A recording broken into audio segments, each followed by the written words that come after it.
Hello बच्चों, नमस्ते। मेरा नाम है हिमानी सिंह। आज हम सी टेट के लिए इतिहास पढ़ने जा रहे हैं। मेरी वीडियो आप लोगों को पसंद आती है तो लाइक शेयर कमेंट ज़रूर करिएगा। जो भी क्वेश्चन हो कमेंट बॉक्स में ज़रूर पूछिएगा। चैनल को सब्सक्राइब ज़रूर करिएगा। आज हम इतिहास का पहला चैप्टर पढ़ेंगे, कब, कहाँ और कैसे। बहुत ही रोचक होने वाला है ये टॉपिक। और आज हम जानेंगे कब, कहाँ और कैसे। अतीत के बारे में हम जानने वाले हैं। चलिए हम स्टार्ट करते हैं आज की वीडियो।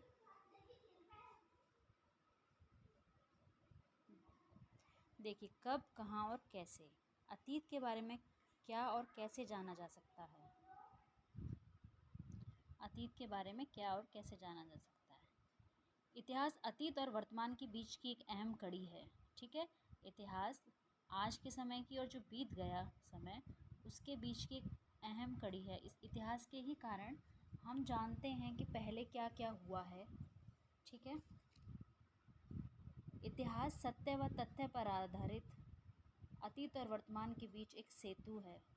इतिहास जो है सत्य और तथ्य पर आधारित है और जो वर्तमान के बीच एक सेतु है।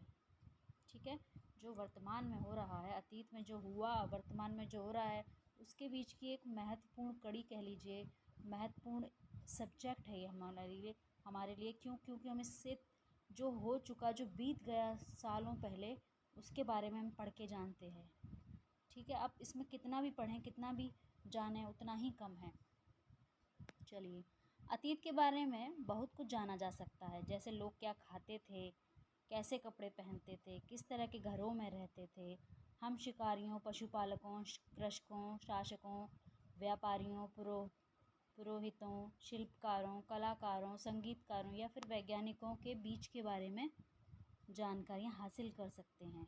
ठीक है, हम इतिहास पढ़ के इन सब के बारे में जान सकते हैं कि पहले लोग कैसे खाते थे, कैसे रहते थे, क्या करते थे, कैसे वो अपना पेट भरते थे, कैसे उन्होंने खेती शुरू करी, कैसे फिर उन्होंने व्यापार किया, फिर वो कैसे कलाकार बने, कैसे शिल्पकार बने। मतलब इन सब के बारे में हम इतिहास पढ़ के जान सकते हैं। ठीक, और देखिए, यही नहीं, हम यह भी पता कर सकते हैं कि उस समय बच्चे कौन से खेल खेलते थे। आजकल तो देखते हैं ना, बच्चे मोबाइल, टीवी, इन्हीं में लगे रहते हैं, खेल खेलना ही भूल गए हैं बाहर जाकर। लेकिन हमें बच्चों को ज़्यादा से ज़्यादा बाहर खेलने के लिए बोलना चाहिए, ना कि मोबाइल, टीवी हमें देना चाहिए। आजकल बच्चे बाहर के बारे में कुछ जान ही नहीं पाते, प्रकृति से जुड़े ही नहीं हैं, है ना। कौन सी कहानियाँ सुना करते थे, कौन से नाटक देखा करते थे, या फिर कौन कौन से गीत गाते थे। आजकल तो गीत पहले लोग ऐसे ही सीख जाते थे, आजकल तो लोगों की क्लासेस हैं कि बैडमिंटन सीखना है तो क्लासेस लीजिए, खेलना है, को फुटबॉल सीखना है तो क्लासेस, डांस के लिए क्लासेस, संगीत के लिए क्लासेस, गायक, हर चीज़ की एक क्लासेस हो गई है। पहले लोग ऐसे ही सीखते थे।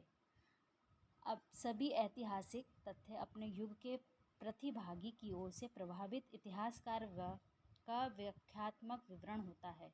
यदि तथ्य अतीत का प्रतिनिधित्व करता है तो इतिहासकार। ठीक है, समझे इस बात को। देखिए, नदियों, पहाड़ी स्थलों आदि के आसपास से प्राप्त पुरातात्विक वस्तुओं से भी हमें प्राचीन मानव कहाँ रहते थे, क्या करते थे आदि अतीत की जानकारियाँ मिलती हैं। ठीक है, जैसे कई लाख वर्ष पहले से लोग नर्मदा नदी के तट पर रह रहे हैं। यहाँ रहने वाले आरंभिक लोगों में से कुछ कुशल संग्राहक थे जो आसपास के जंगलों की विशाल संपदा से परिचित थे। अपने भोजन के लिए वे जड़ों, फलों तथा जंगल के अन्य उत्पादों का यहीं से संग्रह किया करते थे। वे जानवरों का शिकार भी करते थे। वो अपना पेट भरने के लिए, भोजन खाने के लिए जड़ों का, फूलों का, जंगल में जो भी उनको उत्पाद मिलते थे उनको इकट्ठा करके और उसी का सेवन करते थे। और खाने के लिए वे जानवरों का शिकार करते थे, कच्चा मांस खाते थे। धीरे धीरे फिर उन्होंने बाद में आग की खोज की ना। उत्तर पश्चिम की सुलेमान और किरथर पहाड़ियों के बीच में कुछ ऐसे स्थान हैं जहाँ लगभग 8000 वर्ष पूर्व स्त्री पुरुषों से पहले गेहूँ तथा जौ जैसी फसलों को उपजाना आरंभ किया। ठीक है, उन्होंने भेड़ बकरी और गाय बैल जैसे पशुओं को पालतू बनाना शुरू किया। ये लोग गांव में रहा करते थे। इसको नोट कर लीजिएगा। जहाँ लगभग 8,000 वर्ष पूर्व स्त्री पुरुषों ने सबसे पहले किसकी फसल की थी? गेहूँ और जौ जैसी फलों को उपजाना प्रारंभ किया था। इसको नोट डाउन कर लीजिएगा, मोस्ट इम्पोर्टेंट है, ये आता है सीटेट के क्वेश्चन में। और फिर उन्होंने किस जानवर को पालतू बनाया? पशुओं को। उन्होंने भेड़ बकरी और गाय बैल जैसे पशुओं को पालतू बनाना शुरू किया। ये लोग गांव में रहा करते थे। ठीक है, कहाँ है? उत्तर पश्चिम की सुलेमान और किरथर पहाड़ियों के क्षेत्र में। अब है उत्तर पूर्व में गारो तथा मध्य भारत में विंध्य पहाड़ियों के कुछ अन्य ऐसे क्षेत्र थे जहाँ कृषि का विकास हुआ। जहाँ सबसे पहले चावल उपजाया गया वे स्थान विंध्य के उत्तर में स्थित हैं। इसको भी नोट डाउन कीजिएगा कि सबसे पहले सवाल आ जाता है उत्तर पूर्व में सबसे पहले किस फसल का निर्माण हुआ था, किस फसल को उन्होंने उगाना शुरू किया था ना। लगभग नेक्स्ट देखिए, लगभग 4,700 वर्ष पूर्व सिंधु तथा इसकी सहायक नदियों के किनारे कुछ आरंभिक नगर फूले फले जो भी है गंगा व इसकी सहायक नदियों के किनारे तथा समुद्र तटवर्ती इलाकों में नगरों का विकास लगभग 2,500 वर्ष पूर्व हुआ। इसको भी नोट डाउन आप करिएगा।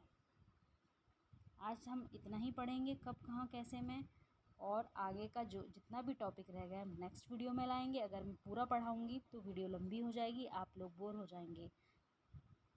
अब यहाँ से आगे का टॉपिक हम कल की वीडियो में स्टार्ट करेंगे। मिलते हैं नेक्स्ट वीडियो में। वीडियो अच्छी लगे तो लाइक शेयर कमेंट ज़रूर करिएगा। जो भी क्वेश्चन है आपका, आप मुझे कमेंट बॉक्स में कमेंट करके पूछ सकते हैं। चैनल को सब्सक्राइब करना ना भूलें।